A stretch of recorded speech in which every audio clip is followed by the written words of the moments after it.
पिछले एक हफ्ते में चुनावी माहौल की गर्मी बहुत बढ़ चुकी है। पहले राउंड की वोटिंग के बाद लोग कहने लगे थे कि यार बड़ा ठंडा चुनाव चल रहा है, मजा नहीं आ रहा है। लेकिन दूसरा चरण आते आते चुनावी माहौल में गर्मी बढ़ी ही नहीं है, बल्कि एक तरह से आग लग चुकी है अब चुनावी माहौल में।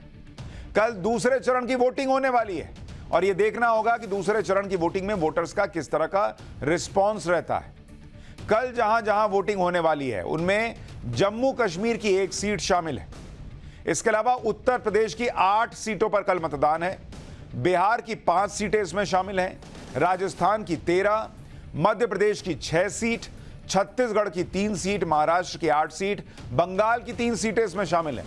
असम की भी 5 सीट है, त्रिपुरा की 1 सीट, मणिपुर की 1 सीट, कर्नाटक की 14 सीटें हैं, केरल की 20 सीट है। यानी कुल मिलाकर 13 राज्यों की 88 सीटों पर कल वोटिंग होने वाली है।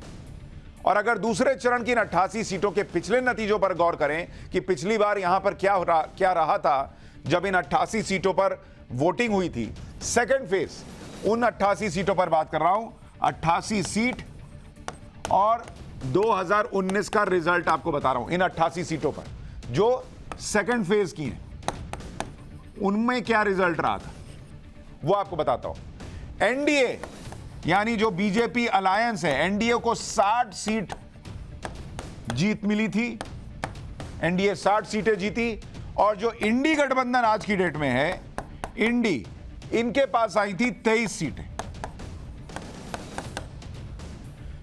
लोकसभा चुनाव 2014 का अगर आपको बताऊं, 2014 में इन्हीं 88 सीटों पर क्या हुआ था, तब एनडीए को यहां पर मिली थी 45 सीट और इंडी गठबंधन को मिली थी 35 सीट। ये देखिए, यानी 2014 के मुकाबले 2019 में बीजेपी और एंड अलायंस की सीटें 15 बढ़ गई थी और जो इंडी गठबंधन आज का है उसकी 12 सीटें घट गई थी 2014 के मुकाबले में जब 2019 के नतीजे आए थे। यानी ये दूसरा चरण भी बड़ा इंपॉर्टेंट रहने वाला है। ये बीजेपी और एनडीए की मजबूत सीटों वाला चुनाव है, चरण है। यहां से चुनाव जिस दिशा में जाएगा वो दिशा ही 4 जून के नतीजों को तय कर देगी। लेकिन फिलहाल तो ये क्लियर है कि नरेंद्र मोदी फ्रंट फुट पर खेल रहे हैं, धुआंधार बैटिंग कर रहे हैं। इंडी गठबंधन वाले फुल टॉस पर फुल टॉस और लूज बॉल दे रहे हैं और नरेंद्र मोदी इन ऐसी गेंदों पर सिक्सर लगाने से कभी नहीं चूकते। शायद यही वजह है कि जैसे जैसे चुनाव आगे बढ़ रहा है वैसे वैसे इंडी गठबंधन की बौखलाहट सामने आ रही है और यह बौखलाहट अब इतनी बढ़ गई कि कांग्रेस के नेता उसे छिपा भी नहीं पा रहे हैं। आज राहुल गांधी की जुबान पर यह बौखलाहट साफ दिखी जब वो पीएम मोदी के लिए तू तड़ाक वाली भाषा बोलने लग गए। राहुल गांधी की भाषा सुनिए, किस तरह से वो प्रधानमंत्री नरेंद्र मोदी के लिए बोल रहे हैं। एक तो पॉलिटिक्स में वो उनसे सीनियर, उम्र में उनसे बुजुर्ग, लेकिन जरा सुनिए राहुल गांधी की भाषा, फिर बताऊंगा कि पीएम मोदी ने कांग्रेस पर ऐसा क्या नया खुलासा किया कि राहुल गांधी को इतना गुस्सा आ गया है। जैसे ही मैंने ये देश के एक्सरे की बात की, नरेंद्र मोदी कांपने लग गया। उसकी आदत है, जैसे उसको डर लगता है ना, वो झूठ बोलना शुरू कर देता है। जैसे ही उसको डर लगता है वो कभी पाकिस्तान की बात करेगा, कभी चाइना की बात करेगा, तो एक के बाद एक झूठ बोल रहा है। मगर इस बार नहीं निकल पाएगा। राहुल गांधी की आप भाषा देख रहे हैं, नरेंद्र मोदी को डर लग गया। उनको नहीं, उसको जब डर लगता है झूठ बोलने लगता है। इस तरह की भाषा, कम से कम उम्र का ही लिहाज रख लेते कि आपसे बड़े हैं उम्र में। और राहुल गांधी झूठ की बात करते हैं। जो व्यक्ति राफेल के मामले में कोर्ट ने क्या कहा है इसको लेकर ऐसी बात बोल चुके, ऐसा झूठ फैला चुके कि इनको कोर्ट में जाकर माफी मांगनी पड़ी थी। यह झूठ के बारे में बताएंगे कि दूसरा झूठ बोल रहा है कि सच बोल रहा है। ये कहते हैं कि नरेंद्र मोदी ने 16 लाख करोड़ का अपने दोस्तों का कर्जा माफ कर दिया। यह झूठ नहीं है। किसका कर्जा माफ कर दिया? कौन से दोस्त का कर्जा माफ कर दिया? राइट ऑफ करना कर्जा माफ करना तो नहीं होता। यह झूठ नहीं फैला रहे और फर्जी फैक्ट चेकर्स इसका चेक भी नहीं करेंगे। फैक्ट चेक, संविधान खत्म हो जाएगा, अगला चुनाव नहीं होगा, आरक्षण नरेंद्र मोदी खत्म करने वाले हैं, यह सब बीजेपी के मैनिफेस्टो में कहा है। तो यह सब फैलाना झूठ की कैटेगरी में नहीं आता है। और नरेंद्र मोदी तो वो इतिहास याद दिला रहे हैं जो कांग्रेस पार्टी का रहा है और उसी में जो माहौल बन गया, उसी में इतनी बौखलाहट कि तू तड़ाक पर आ गए। राहुल गांधी को सुनकर ऐसा लग रहा है जैसे वो एक झटके में सारी तमीज लिहाज सब भूल गए। पीएम मोदी के खिलाफ राहुल गांधी का यह गुस्सा उनकी चुनावी बौखलाहट को दिखा रहा है। यह भी बता रहा है कि पीएम मोदी ने जो कांग्रेस पर तीर छोड़े हैं वो सही जगह पर जाकर लगे हैं। आज पीएम मोदी ने राहुल गांधी के इस विवादित हमले का जवाब भी दिया, लेकिन नरेंद्र मोदी ने विनम्रता नहीं छोड़ी, उन्होंने विनम्रता से जवाब दिया। एक बार पीएम मोदी का जवाब सुनिए, फिर बताता हूं कि पीएम मोदी के खिलाफ राहुल इतना क्यों भड़क गए। आपको पता है वे नामदार है, हम तो कामदार है, और नामदार तो कामदार को सदियों से ऐसे ही गाली गलौज करते आए हुए हैं, ऐसे ही ठोकर मारते आए हुए। तो भाई मैं तो आप में से आता हूं, गरीबी से निकला हूं, अगर 5-50 गालियां पड़ जाएगी तो पड़ जाएगी, आप गुस्सा मत कीजिए। यानी प्रधानमंत्री नरेंद्र मोदी ने इसे नामदार और कामदार के बीच का फर्क बता दिया कि राहुल गांधी नामी खानदान से आते हैं और नरेंद्र मोदी जो हैं वो गरीबों के बीच से निकल कर आए हैं और गरीबों को तो ऐसे ही सुनाते रहे हैं नामदार लोग। राहुल गांधी पीएम मोदी पर इसलिए भड़के हुए हैं क्योंकि पीएम मोदी लगातार कांग्रेस को घेर रहे हैं। पीएम मोदी ने कल इनहेरिटेंस टैक्स को लेकर कांग्रेस पर सवाल उठाए और आज भी पीएम मोदी ने इनहेरिटेंस टैक्स को लेकर यानी विरासत पर लगने वाले टैक्स को लेकर कांग्रेस पर नया खुलासा कर दिया। पीएम मोदी ने आज इंदिरा गांधी और राजीव गांधी का नाम लेकर इनहेरिटेंस टैक्स के मामले को एक नया मोड़ दे दिया। सुनिए पीएम ने क्या बताया।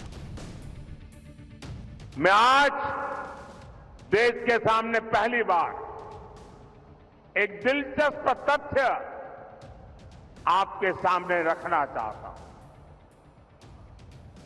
जब देश की एक प्रधानमंत्री बहन इंदिरा जी नहीं रही तो उनकी जो मिल्कत थी, उनकी जो प्रॉपर्टी थी, वो उनकी संतानों को मिलनी थी। लेकिन पहले ऐसा कानून था कि वो उनको मिलने से पहले एक हिस्सा सरकार ले लेती थी। कांग्रेस ने पहले ऐसा कानून बनाया था। तब चर्चा थी और व्यापक रूप से चर्चा थी कि जब इंदिरा जी नहीं रही और उनके बेटे राजीव गांधी जी को ये प्रॉपर्टी मिलने की थी, लिख करके गई थी, तो अब सरकार को पैसा चला ना जाए, प्रॉपर्टी को बचाना था, तो इन्होंने क्या कर दिया, उस प्रॉपर्टी को बचाने के लिए अपनी माता इंदिरा गांधी से मिले हुए पैसों को बचाने के लिए उस समय के प्रधानमंत्री श्रीमान राजीव गांधी ने अपनी संपत्ति बचाने के लिए पहले जो इनहेरिटेंस कानून था उसको समाप्त किया और खुद के पैसे बचा लिए। खुद पर आई तो कानून हटा दिया। प्रधानमंत्री नरेंद्र मोदी गंभीर आरोप लगा रहे हैं कि अपनी प्रॉपर्टी की बात आई तो इनहेरिटेंस टैक्स हटा दिया कांग्रेस की सरकार ने 1985 में, जिसके बारे में मैं आपको कल बता भी रहा था। अच्छा, आपने एक बात गौर की कि नहीं, प्रधानमंत्री नरेंद्र मोदी जब कांग्रेस को टारगेट भी कर रहे हैं तो इंदिरा जी बोल रहे हैं, राजीव गांधी जी बोल रहे हैं, श्रीमान राजीव गांधी बोल रहे हैं, और राहुल गांधी तू तड़ाक पर आ गए। जरा सा चुनावी तनाव क्या बढ़ा, तू तड़ाक पर आ गए, और नरेंद्र मोदी इंदिरा जी और राजीव गांधी जी बोल रहे हैं। यह फर्क पब्लिक को नहीं दिखेगा। पीएम मोदी के आरोपों पर कांग्रेस का भी जवाब आया है। कांग्रेस की तरफ से कहा गया कि इस टैक्स को इसलिए खत्म किया गया क्योंकि जिस मकसद से यह लाया गया था वो मकसद पूरा नहीं हो रहा था। इनहेरिटेंस टैक्स से तब सरकार को सिर्फ 20 करोड़ का रेवेन्यू मिल रहा था, जबकि इस टैक्स को बनाए रखने का प्रशासनिक खर्च इससे ज्यादा था।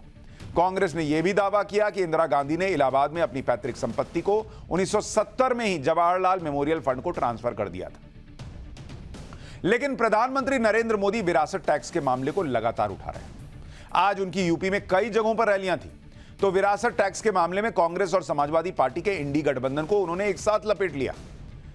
पीएम मोदी का बयान सुनिए, फिर किस डर से अखिलेश कन्नौज से उन्हें उतरना पड़ा चुनाव लड़ने के लिए, और राहुल गांधी के अमेठी से चुनाव लड़ने की क्या खबर है, यह भी बताऊंगा। दो शाहजादों की जोड़ी भी देखिए कैसी है। सपा के शाहजादे की जब सरकार थी तब यहां कर्फ्यू लगते थे, माताएं बहनें गहने पहनकर, मंगलसूत्र पहन करके खुलेआम नहीं निकलती थी, मंगलसूत्र छिपा के रखना पड़ता था। और कांग्रेस के शहजादे अब एक्सरे मशीन लगाकर ये जो स्त्री धन है उसको भी, मंगलसूत्र को भी छीनने की घोषणा कर रहे हैं।